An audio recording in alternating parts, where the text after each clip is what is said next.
Guys, I'm just working in my shed, kind of going through the seed box, and I had new seeds come in, and trying to figure out what I'm doing. I'm feeling a little tired from, I did a fantastic photography job. I did some charity work, photographing some Bahamian dogs that have come out of quarantine, and they're ready to go up on the adoption page and be adopted and find their new homes. But all that took a lot of everything out of me. I'm kind of tired having a low-key day, and I watched children this morning. So anyhow, you know, I don't know if you're like me, but when you have those days, that's when I come out and I retreat in my she shed and I go, what came in the mail?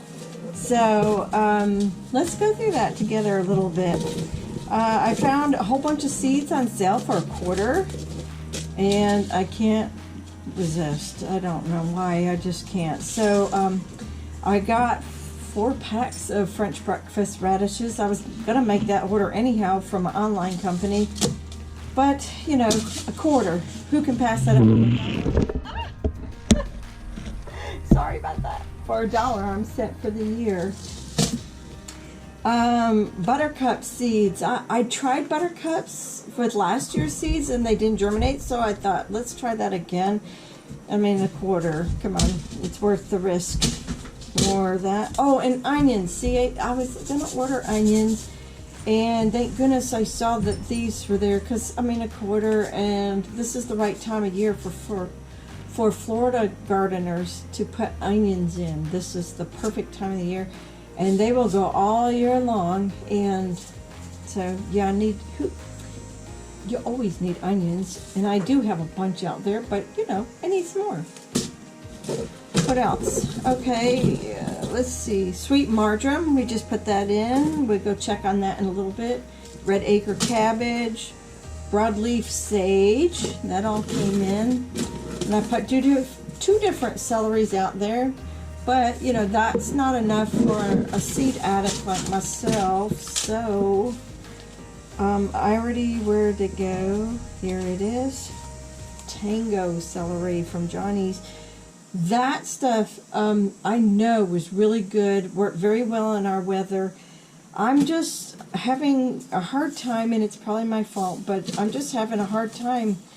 You know, I started a lot of this in August and September, and then we ended up having unusual heat on top of about 6 weeks of very low rain to no rain, and so I just restarted these, and I'm really interested to see if maybe it's just I need a different variety. So, okay, so then as you see, I made a Johnny's order. I'm trying a zinnia that looks like a sunflower, and that's called Zowie. Should be cool.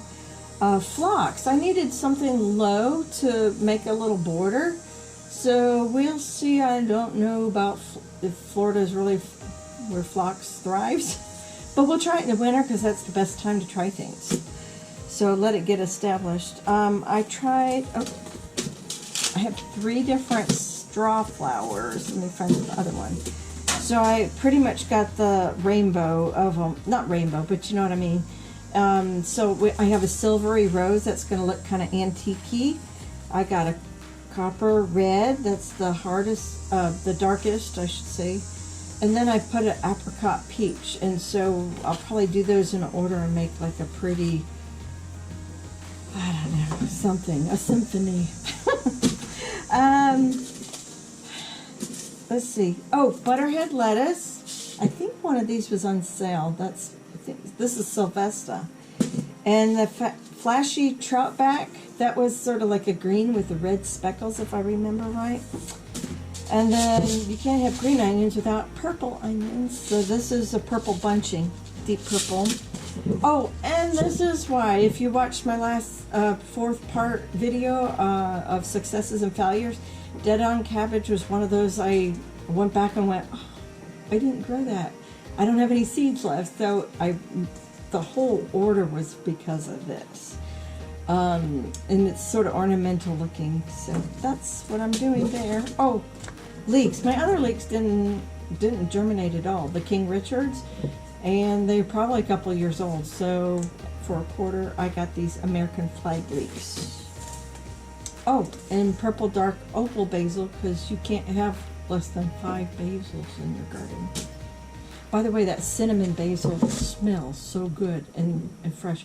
And then the African blue basil, I actually thought that smelled a little bit like peas, which was kind of neat. I haven't tasted it, but that's what it smelled like to me.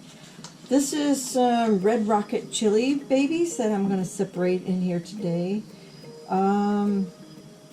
Yeah, and I'm going to probably, the Merlot lettuce and the arrowhead lettuce are having trouble starting out there in the actual garden, in the earth garden, so I'm going to do some pots in here too. But I probably won't take you along for that. But let's go see what germinated from a few days ago, several days ago now. All right? Really big photo shoot on Saturday, but probably tomorrow, and then during the times I'm not editing, I'm going to reseed both these sides of the trellis of beans didn't work. The Armenian cucumbers need reseeding. And all of these beans in this first trellis pretty much need reseeding. It's just too doggone hot, and I lost a lot. Probably aphids took out the Chinese red noodle bean. So, but everything else is doing good with the eggplants, and I've got to say the butternut squash is doing fantastic. The Socrates cucumbers just started putting out I saw my first female today, and the dark cucumbers are doing fantastic. And what are those two up to in the back? You see that? Shenanigans. So, and it's almost time in that barrel right there. I have garlic that's been, what's that called? Vernalizing or something, when you keep it cold. And so it's almost time to stick them in. So I'm expecting probably by Halloween, I'm going to start seeing little heads of broccoli come up, which is probably about the earliest I've ever seen that. These guys are getting really big. I really love that. And I'm taking some of the leaves that overlap and feeding them to the chickens and the bunny. Here's my fall scene. Hello, how are you? They scare Buddy a lot, that's why he's not back here. Here are 3 of the 4 cantaloupe transplants made it, and they look like they're going to do okay. Those were Hal's Giant or something like that.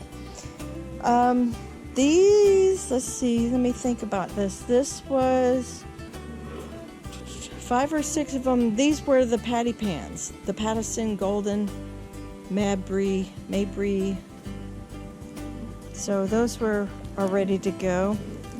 I didn't have perfect germination, but it's okay. These are going to be Zephyr squash. I put little fake pumpkins in here for my scene. These are getting really close to actually starting to put out blooms. Pretty happy about that. And you know what did put out blooms and is ready? Look at that. Do you know what that is? That's my Bennings green tint patty pan squash. Here's the one that already germinated. Isn't that awesome? Squash it is. And there's one of its siblings. And I think the other couple in here got taken over. Let's see, and I have one more right there. I don't know that it's going to make it though. It's got blooms, it's just small. This is the African blue basil I was telling you about. It smells pretty good. Oh, today it smells a little bit more minty. I don't know. It's really pretty though. It's near impossible to tell, but there is a row of carrots. Those Hercules carrots actually go on up there. There's a lot of weeds over here between stuff. Everything needs some attention. And then these are the black Valentine drying beans. And in here, somewhere like here, these are just regular green beans. Oh my goodness, I better get out here and pick these. There's not many. They did get taken over by the zinnia patch. So, which is just calling in all sorts of good. not just pollinators, but predator pollinators, which are going to eat hopefully all of my whitefly problems and aphid problems. So, aren't they gorgeous? They just make me smile. That makes them worth a lot.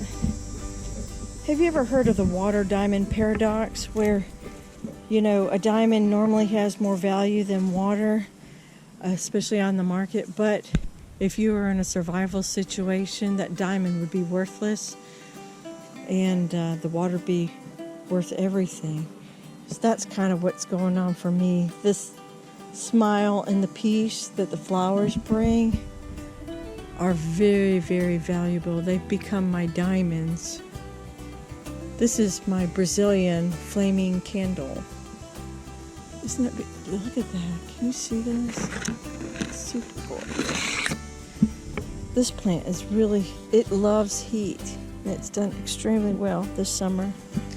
And the cosmos, they're doing so good. Oh, here's some more African blue basil. Here's a bloom for you to see. If you thought that zinnias and marigolds are easy, you need to try cosmos. Because look at this. These are all its babies. These are not weeds. These are baby cosmos everywhere. These are all about ready to pop. Look at that. This is all second generation here. And all the way back there. I didn't plant any of those. I'm up in the rainbow garden, which I might start renaming potager. So that's my French breakfast radishes that I planted a couple of weeks ago. They're starting to come along real nice. Looking pretty thick in there. That is Angelonia or Angelina, something like that. Okay, so this is Merlot lettuce. Probably this is my second sowing finally coming up.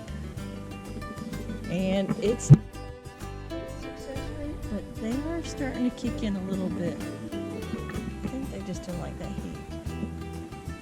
And my Bronze Beauty lettuce, nothing. Weeds, weeds, weeds, weeds, weeds, weeds. Where are you? There's no one. Oh, there's one. All right, come on. This is taking forever. Which is why I'm going to do a sowing inside the she shed. And I'm having quite the issue this year with rats and squirrels eating all my babies. Here's one of the King Richard leeks. And then I just put in those American flags over here, but they haven't had time to germinate. This is bouquet dill.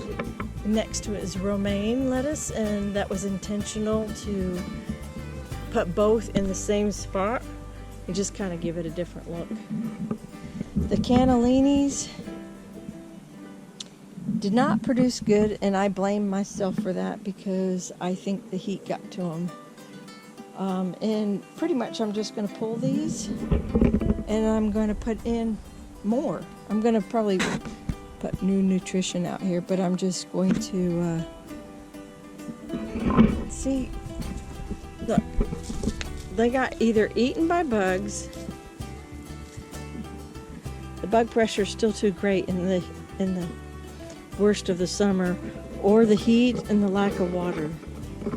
But this is not normal. My cannellinis are usually infallible. They just produce like crazy, and this is not typical. So I think I'm just going to pull up what I got, count my losses, eat them up, and then start again from scratch. This is Love Lies Bleeding Amaranth. Gosh, that's gorgeous. This camera does not do it justice. This is the Friarello di Napoli pepper, and it's an heirloom, and of course it's organic, and out of Naples, Italy. This is the first time growing it, but I put it up here because, you know, we tend to get some pretty decent weather sometimes all the way through December, and I just thought I would try peppers, and of course they're pretty happy. They're doing pretty good. I got peppers over here too. That all looks really good. Ooh, It's a lot of sun behind there, but it kind of shows off those Arroz con pollo, which all need picking. But do you all see what's going on? These white flies are just ridiculous. So what I'm gonna do is pick all the Arroz con pollo and just throw away the plants, keep the peppers, dry them up. I've got more than enough probably to last me 2 years. Oh my goodness. These are just regular bullnose peppers. I've been leaving here to, as you can see, they're all crinkly and drying. These are gonna be my seed peppers. So I got 3 of those. Okay, y'all. So I got bukus of work to do. I'm gonna get going and I'm gonna say bye for now, but I'll see you in the next one. God bless.